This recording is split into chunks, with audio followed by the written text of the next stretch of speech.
ಚಿತ್ರರಂಗದ ಗಣ್ಯರು ಬಹಳಷ್ಟು ಜನ ದರ್ಶನ್ ದಾರಿ ತಪ್ಪಿದ್ದೆಲ್ಲಿ ಅನ್ನೋದರ ಬಗ್ಗೆ ಮಾತನಾಡ್ತಾರೆ.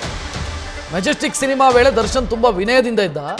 ಯಶಸ್ಸು ಕೆಟ್ಟ ಸಂಗಡಿಗರ ಸಹವಾಸದಿಂದ ದರ್ಶನ್ ಹಾಳಾಗೋದ ಅಂತ ದರ್ಶನ್ ಬಗ್ಗೆ ನಿರ್ಮಾಪಕ ಬಾಮಾ ಹರೀಶ್ ಮಾತನಾಡಿದ್ದಾರೆ. ಕರಿಯಾ ಸಿನಿಮಾ ಟೈಮ್ನಲ್ಲೂ ಕೂಡ ಪ್ರೇಮ್ ಜೊತೆ ದರ್ಶನ್ ಜಗಳ ಮಾಡಿದ್ದ. ದರ್ಶನ್ ಹಿಂದಿರುವಂತ ಕೆಲ ಜಿಂಚಾಕ್ಗಳು ಆತನನ್ನ ಬಳಸ್ಕೊಂಡಿದ್ದಾರೆ. ಒಕ್ಕಲಿಗರ ಸಮಾವೇಶದಲ್ಲಿನ ಘಟನೆಯಿಂದ ನಮ್ಮ ಮಧ್ಯೆ ಮನಸ್ತಾಪ ಆಯಿತು. ದರ್ಶನ್ ಹಾಳಾಗೋದಕ್ಕೆ ಕಾರಣ ಆತನ ಸುತ್ತಮುತ್ತ ಇರೋರೆ ಅಂತ ಬಾಮಾ ಹರೀಶ್ ಮಾತನಾಡಿದ್ದಾರೆ. ನಮ್ಮ ಪ್ರತಿನಿಧಿ ಲೋಕೇಶ್ ಅವರನ್ನ ಮಾತನಾಡಿಸಿದ್ದಾರೆ. ಬಾಮಾ ಹರೀಶ್ ಅವರನ್ನ ನೋಡೋಣ. ದರ್ಶನ್ ಅವರ ವಿಚಾರವಾಗಿ ಇಂಡಸ್ಟ್ರಿ ಯಾರನ್ನೇ ಕೂಡ ಮಾತನಾಡಿಸಿದ್ರು ಒಂದು ವಿಚಾರವನ್ನು ಪ್ರಸ್ತಾಪ ಮಾಡ್ತಾನೆ ಇರ್ತಾರೆ. ದರ್ಶನ್ ಅವರು ಈ ಹಿಂದಿನಿಂದ ಹೀಗಿರಲಿಲ್ಲ, ಅವರು ತುಂಬ ಮುಗ್ಧರಾಗಿದ್ರು. ಅವರು ಬರ್ತಾ ಬರ್ತಾ ಒಂದು ಗ್ಯಾಂಗ್ ಅನ್ನೋ ಸೃಷ್ಟಿಯಾದ ಅವರ ಸುತ್ತಮುತ್ತ ಅವರು ಬದಲಾದರು ಅನ್ನೋ ವಿಚಾರವಾಗಿ. ಸೊ ಈ ಬಗ್ಗೆ ಅಂದರೆ ದರ್ಶನ್ ಅವರ ಆರಂಭಿಕ ಒಂದು ವೃತ್ತಿ ಜೀವನ ಏನು ಆರಂಭ ಆಯಿತು ಅಲ್ಲಿಂದ ಕೂಡ ಜೊತೆಯಾಗಿದ್ದಂಥ ಬಾಮಾ ಹರೀಶ್ ಅವರು ನಮ್ಮ ಜೊತೆ ಇದ್ದಾರೆ. ತುಂಬ ಮುಗ್ಧರಾದಂಥ ದರ್ಶನ್ ಅವರು ಆ ನಂತರದಲ್ಲಿ ಬದಲಾಗಿದ್ದು ಯಾಕೆ, ಯಾವ ಕಾರಣಗಳಿಂದ ಅವರು ಹೀಗಾದ್ರು ಅಂತ ಅವ್ರು ನೋಡಿದಂತೆ ದರ್ಶನ್ ಹೇಗಿದ್ರು ಅಂತ ಮಾತಾಡ್ತಾ ಹೋಗ್ತೀನಿ. ಬನ್ನಿ ಸರ್. ನಮಸ್ತೆ. ನಮಸ್ಕಾರ ಸರ್. ನಮಸ್ತೆ. ಮೊದಲಿಗೆ ಹೇಳಿದಾಗೆ ದರ್ಶನ್ ಅವ್ರ ವಿಚಾರ ಅಂತ ಪ್ರಸ್ತಾಪ ಮಾಡಿದಾಗಲೇ ಎಲ್ಲ ಒಂದು ಹೇಳೋದು ಮತ್ತು ದರ್ಶನ್ ಹೀಗಿರಲಿಲ್ಲ, ಅವ್ರ ಇಂಡಸ್ಟ್ರಿ ಬರೋ ಭಾಳ ಮುಗ್ಧರಾಗಿದ್ರು, ಆ ನಂತರದಲ್ಲಿ ಬದಲಾದರು ಅಂತ. ನೀವು ನೋಡಿದಂಥ ದರ್ಶನ್ ಮೆಜೆಸ್ಟಿಕ್ ಟೈಮಲ್ಲಿ ಹೇಗಿದ್ರು ಅಂತ? ಇಲ್ಲ, ತುಂಬ ಸರಳತೆ, ನಯ, ವಿನಯ, ಸಂಸ್ಕಾರ ತುಂಬ. ಯಾಕಂದರೆ ಅವ್ರ ತಾಯಿ ತುಂಬ ಚೆನ್ನಾಗಿ ಬೆಳೆಸಿದ್ರು. ದರ್ಶನ್ನ, ದಿನಕರ್ನ ಎಲ್ಲ ಮಕ್ಕಳನ್ನ ತುಂಬ ಚೆನ್ನಾಗಿ ನೋಡ್ಕೊತಾ ಇದ್ರು. ಅವ್ರಿಗೆ ಎಷ್ಟೇ ಕಷ್ಟ ಇದ್ದರು ಅಷ್ಟು ಚೆನ್ನಾಗಿ ಬೆಳೆಸಿದ್ರು. ಅಷ್ಟು ಹಾಗೇ ಬೆಳೆದಿದ್ರು ಇವರು ಕೂಡ. ಸರಳತೆ ಇತ್ತು, ವಿನಯತೆ ಇತ್ತು, ನಮ್ರತೆ ಇತ್ತು. ಪ್ರತಿಯೊಂದು ಮನುಷ್ಯನಿಗೆ ಏನು ಬೇಕು ಸಂಸ್ಕಾರ, ಆ ಸಂಸ್ಕಾರ ಇತ್ತು ಅವ್ರಿಗೆ, ದರ್ಶನ್ಗಿತ್ತು. ತದನಂತರ ಅವನು ಹೆಂಗೆ ಬದಲಾವಣೆ ಅದು ನನಗೆ ಗೊತ್ತಿಲ್ಲ. ಅದು ಸರ್ ಮೊದಲ ಭೇಟಿ ಹೇಗಿದೆ ಸರ್? ಆ ಟೈಮಲ್ಲಿ ಏನು ಮಾತಾಡ್ಸಿದೆ? ಯಾಕಂದರೆ ಅವರ ಕುಟುಂಬನೂ ಕೂಡ ಇನ್ನು ಸಿನಿಮಾ ರಂಗಕ್ಕೆ ಮುಡಿಪಾಗಿಟ್ಟಂಥ ಕುಟುಂಬ. ತಗುದೀಪ ಶ್ರೀನಿವಾಸ್ ಅವರು ಆ ಮಟ್ಟದ ದೊಡ್ಡ ಹೆಸರು. ಫಸ್ಟ್ ಟೈಮ್ ನೀವು ನೋಡಿದಾಗ ದರ್ಶನ್ ಅವರು ಹೇಗಿದ್ರು? ಸಿನಿಮಾ ಬಂದಾಗ ಒಬ್ಬ ನಟ ಹೆಂಗಿರ್ತಾನೆ ಹೇಳಿ, ನ್ಯಾಯ ವಿನಯದಿಂದ ಇರ್ತಂತಾನೆ. ಏನು ಇವಾಗ ಈ ಥರ ಖಡಕ್ಕಾಗಿ ಬಂದಾಗ ಕಳಿಸ್ತಾ ಇರ್ತಾರೆ ವಾಪಸ್ಸು. ನಯ ವಿನಯ ಇತ್ತು ಅವಾಗ, ಆ ನಯ ವಿನಯ ಇತ್ತು. ಬಟ್ ಆ ನಯ ವಿನಯ ಅದು ಅಲ್ಲಿ ಆವಾಗಿನ ದರ್ಶನ ಇವಾಗಿನ ದರ್ಶನ ಭಾಳ ಕಷ್ಟ ಆಗ್ತದೆ. ಯಾಕಂದರೆ ಟಿ ವಿಲಿ ನೋಡ್ತಾರೆ, ನಮಗೇನೆ ಒಂಥರ ಬೇಸರ ಆಗ್ತದೆ, ಕಷ್ಟ ಆಗ್ತದೆ ನೋಡೋಕ್ಕೆ. ಭಾಳ ಹಿಂಸೆ ಆಗುತ್ತೆ, ನಮ್ಮ ಹುಡುಗ ಹಿಂಗೆ ಆಗೋಗ್ಬಿಟ್ಟಲ್ಲ ಅಂತ ಹಂಗನ್ಸುತ್ತೆ, ಬೇಜಾರಾಗುತ್ತೆ. ಯಾಕೆ ಹಿಂಗೆ ಜೀವನ ಹಿಂಗೆ ಹಾಳು ಮಾಡ್ಕೊಂಡ ಅವನು, ಇವನ ಕೈಯಾರೆ ಹಾಳು ಮಾಡ್ಕೊಂಡಲ್ಲ ಅಂತ ಬೇಜಾರಾಗ್ತದೆ. ಮೆಜೆಸ್ಟಿಕ್ ಟೈಮ್ನಲ್ಲಿ ಆದರೆ ಈ ಥರದೊಂದು ಪ್ರಕರಣಗಳೇ ಅಂದರೆ ಇದು ಹೊಡೆದಾಟ ಆಗಲಿ ಗಲಾಟೆ ಆಗಲಿ ಆ ಥರದ್ದು ಏನಾದ್ರು ಇರ್ತಾ ಇದ್ರಾ ಅಥವಾ ತುಂಬ ಸೈಲೆಂಟ್ ಇದ್ರಾ? ಇಲ್ಲ ಇಲ್ಲ ಇಲ್ಲ, ಆ್ಯಕ್ಚುಲಿ ಆ ಥರ ಏನೂ ಇರಲಿಲ್ಲ ಆ ಟೈಮಲ್ಲಿ. ಈ ಫಸ್ಟ್ ಪಿಕ್ಚರ್ ಬಂದಾಗ ಎಲ್ಲಿ ಯಾರು ಬಾಲ ಬಿಚ್ಚಲ್ಲ, ಸುಮ್ಮನೆ ಹಿಂಗೆ ಇರ್ತದೆ. ಎದ್ದೋಳವ್ರಿಗೂ ಎದ್ದಾದ್ಮೇಲೆ ಎಲ್ಲ ಬಾಲ ಬಿಚ್ಚೋದು ಹಂಗೆ. ಅದೇ ಯಾಕಂದ್ರೆ ಪ್ರತಿಯೊಂದು ನೋಡ್ತಾ ಇದೀವಲ್ಲ. ಕರಿಯಾ ಟೈಮಲ್ಲಿ ಕೂಡ ಪ್ರೇಮ್ ಅವ್ರ ಹತ್ರ ಗಲಾಟೆ ಮಾಡ್ಕೊಂಡಿದ್ರು. ಒಂದು ಸ್ವಲ್ಪ ಈ ಶೂಟಿಂಗ್ ಬರಲ್ ಮಾಡಿ ಏನೋ ಅವರು ಲೇಟ್ ನೈಟ್ ಶೂಟ್ ಮಾಡ್ತಾಯಿದ್ರು ಅಂತ ಏನೋ ಒಂದು ಬಂದು ಹೇಳ್ತಾಯಿದ್ರು.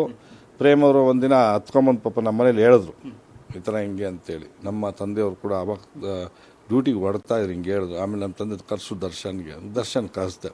ಅವ್ನು ನಮ್ಮ ತಂದೆ ಕೂಡ ಬುದ್ಧಿ ಹೇಳಿದ್ರು. ಹಾಗೆಲ್ಲ ನೋಡಪ್ಪ, ನಿರ್ಮಾಪಕ ಬಂಡವಾಳ ಸಾಲ ಸೋಲ ಮಾಡಿ ತಗೊಂಬಂದು ಹಾಕಿರ್ತಾನೆ, ಅವನ ಕಷ್ಟ ಅವನಿಗೆ ಗೊತ್ತು. ನೀನು ಇಮಿಡಿಯೇಟ್ ಪ್ರೇಮ್ಗೆ ಈ ಡಬ್ಬ ಶೂಟ್ ಮಾಡಿರೋ ಡಬ್ಬ ಎಲ್ಲ ಸುಟ್ಬಿಡು ಅಂತ ಹೇಳ್ತೀಯಲ್ಲ, ನೀ ಯಾವ ಬಾಯಲ್ಲಿ ಹೇಳ್ತೀಯ ಅಂತೇಳಿ ದರ್ಶನಕ್ಕೆ ಬೈದರು ನಮ್ಮ ತಂದೆ. ಆಮೇಲೆ ಸರಿ ಆಯ್ತು ಅಂಕಲ್ ಮಾಡ್ತೀನಿ ಅಂತೇಳಿ ಮತ್ತೆ ಅವರಿಬ್ಬರು ಇದಾಗಿ ಮತ್ತೆ ಪಿಕ್ಚರ್ ಮುಗಿಸ್ಕೊಂಡ್ರು.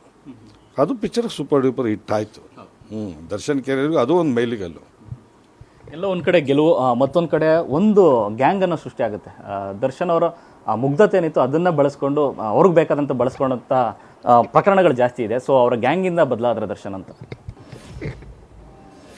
ಇರ್ಬೋದು. ಬಟ್ ನಾವೇನು ಕ್ರಿಯೇಟ್ ಮಾಡ್ಕೊತೀವಿ ಅಟ್ಮಾಸ್ಫಿಯರು ಅದ್ರ ಮೇಲೆ ಹೋಗುತ್ತೆ.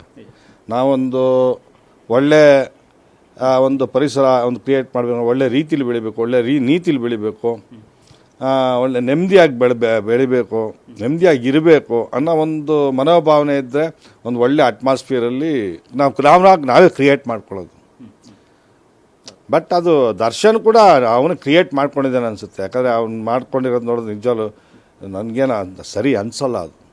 ಯಾಕಂದ್ರೆ ನನಗೆ ನಿಜವಾಗ್ಲೂ ಆ ಕುಟುಂಬದ ಬಗ್ಗೆ ಭಾಳ ಗೌರವ ಇದೆ. ಬಟ್ ಯಾಕೆ ದರ್ಶನ್ ಹಿಂಗಾದ ಅಂತೇಳಿ ಬೇಜಾರಾಗ್ತದೆ. ದರ್ಶನ್ ಅವ್ರ ವಿಚಾರವಾಗಿ ನಿಮಗೂ ಭಾಳ ಕಾಳಜಿ ಇತ್ತು. ಯಾಕಂದರೆ ಮೊದಲ ಸಿನಿಮಾಯಿಂದ ಅಂದರೆ ಈಗ ತಪ್ಪು ಮಾಡೋದಂಥ ಸಮಯದಲ್ಲಿ ಅಂದರೆ ಕರಿಯಾ ಟೈಮಲ್ಲೂ ಕೂಡ ಕರೆಸಿ ಬುದ್ಧಿ ಹೇಳಿರ್ತೀರ. ಬಟ್ ಅಂಥ ದರ್ಶನ್ ಮತ್ತೆ ನಿಮ್ಮ ವಿಚಾರವಾಗಿ ತುಂಬ ದೂರ ಆಗಿದೆ ಯಾಕೆ ಅಂತ? ಸರ್, ದೂರ ಆಗಿದ್ದು ಅವತ್ತಿನ ಕಾಲದಲ್ಲಿ ಒಕ್ಕಲಿಗರ ಸಂಘದ ಎಲೆಕ್ಷನ್ ಆಯಿತು. ಆವಾಗ ಒಕ್ಕಲಿಗರ ಸಂಘದ ಎಲೆಕ್ಷನ್ ಚನ್ನಪಟ್ಟಣದಲ್ಲಿ ಕ್ಯಾಂಪೇನಿಂಗ್ ಹೋಗಿದ್ದೆ. ಕೆಂಚಪ್ಪ ಗೌಡ್ರು ಇದ್ದರೆ ಆವಾಗ ಸುಮಾರು ಒಂದು ಅಲ್ಲಿ ಅವ್ರ ಟೀಮ್ ಪರವಾಗಿ ನಾವು ಕ್ಯಾಂಪೇನಿಂಗ್ ಹೋಗಿದ್ದು. ಆವಾಗ ಸುಮಾರು ಅಲ್ಲಿ ಚನ್ನಪಟ್ಟಣದ ಸುತ್ತಮುತ್ತ ನಮ್ಮ ರಾಮನಗರ ಜಿಲ್ಲೆ ಎಲ್ಲ ಒಕ್ಕಲಿಗರ ನಾಯಕರು ಕೂಡ ಬಂದಿದ್ದರು. ಅವತ್ತು ದರ್ಶನ್ ಗೌಡ್ರು ಎಲ್ಲಿ ಸರ್, ನಾನು ನನ್ನ ಸರದಿ ಬಂದಾಗ ನಾನು ಹೇಳಿ ದರ್ಶಕರೇ ನಮ್ಮ ಸಮುದಾಯಕ್ಕೆ ಸಂಬಂಧಪಟ್ಟವರಲ್ಲ ಅವರು, ದರ್ಶನ್ ಅವ್ರ ಸಮುದಾಯನೇ ಬೇರೆ ಅಂತೇಳಿ ಹೇಳ್ದೆ ಆ ಸಭೆಯಲ್ಲಿ ನಾನು ಸತ್ಯ ಹೇಳಿದ್ದು ಅವ್ರ ಕಹಿ ಅನಿಸಿರ್ಬೇಕು. ಸೊ ಹಂಗೆ ದೂರ ಮಾಡಿದ್ರು. ನಮ್ಮ ಶಿಷ್ಯ ದೀಪಕ್ನ ಶಿಷ್ಯ ಮುಖಾಂತರ ನಾವು ಇಂಟ್ರೊಡ್ಯೂಸ್ ಮಾಡಿದ್ದು. ಆ ಸಂದರ್ಭದಲ್ಲೂ ಈ ಜಿಂಕ್ ಚಕ್ಗಳು ಇರ್ತಾರಲ್ಲ ಅಕ್ಕಪಕ್ಕ, ಅವರೆಲ್ಲ ಅಣ್ಣ ನಿನ್ನ ವಿರುದ್ಧ ಕಲಾವಿದ ಯಾರು ಬೇಕಾದ್ರೆ ಬರ್ಬೋದು, ಏನು ದರ್ಶನ್ ವಿರುದ್ಧನೇ ತರಬೇಕಾ? ದರ್ಶನ್ ನಮ್ಮ ಹುಡುಗ. ಈ ಜಿಂಕ್ ಚಕ್ಗಳಿಗೆ ಹೇಳಿದ ಮಾತುಗಳು ಅವೆಲ್ಲ ಕಟ್ಕೊಂಡು ದೂರ ಮಾಡಿದ್ರು. ಬಟ್ ನನಗೇನು ಅವೆಲ್ಲ, ನಾನೇನು ಚಿತ್ರರಂಗ ನಂಬ್ಕೊಂಡು ದರ್ಶನ್ ನಂಬ್ಕೊಂಡೇನು ಬಂದಿಲ್ಲ. ನಮ್ಮ ಉಲ್ಲಾಸ್ ಎಂಟರ್ಪ್ರೈಸಸ್ ಪ್ರೊಡಕ್ಷನಲ್ಲಿ ದರ್ಶನ್ ಬಂದಿರೋದು. ನಾನು ಹೇಳೋದು ಆ ಥರ. ಬಟ್ ಆ ಥರ ಎಲ್ಲ ಕೆಲವು ಜಿಂಕ್ ಚಕ್ಗಳ ಮಾತುಗಳು ಕೇಳ್ಕೊಂಡೆ ಅವರು ಜಿಂಕ್ ಚಕ್ ನನಗೆ ಈ ಪದಗಳು ಬಳಸಲ್ಲ. ಬಟ್ ಅದೇನು ಅಂತಾರೆ ಅಂತ ಗೊತ್ತಿಲ್ಲ. ಈ ಪಕ್ಕ ಇರೋರಿಗೆ ಅದಕ್ಕೆ ಆಲ್ಮೋಸ್ಟ್ ನಾರ್ಮಲ್ ವರ್ಡಲ್ಲಿ ಕರೀತಾರಲ್ಲ, ಆಡುಗ ಭಾಷೆಯಲ್ಲಿ ಹೇಳ್ತಾ ಇದ್ದೀನಿ ನಾನು.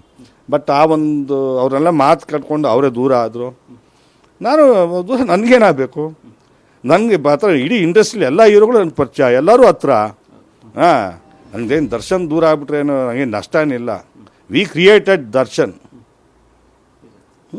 ಮತ್ತು ಆಯಿತು, ಇರಲಿ, ಒಳ್ಳೇದಾಗಲಿ. ನಾನು ದೂರದಿಂದನೇ ಹರಿಸ್ತಾ ಇದ್ದೆ ದರ್ಶನ್ಗೆ, ಒಳ್ಳೇದಾಗಲಿ ದರ್ಶನ್ಗೆ ಅಂತಾನೆ. ಬಟ್ ದರ್ಶನ್ಗೆ ಈ ರೀತಿ ಒಂದು ಸಂಘ ಸರಿಯಲ್ಲ.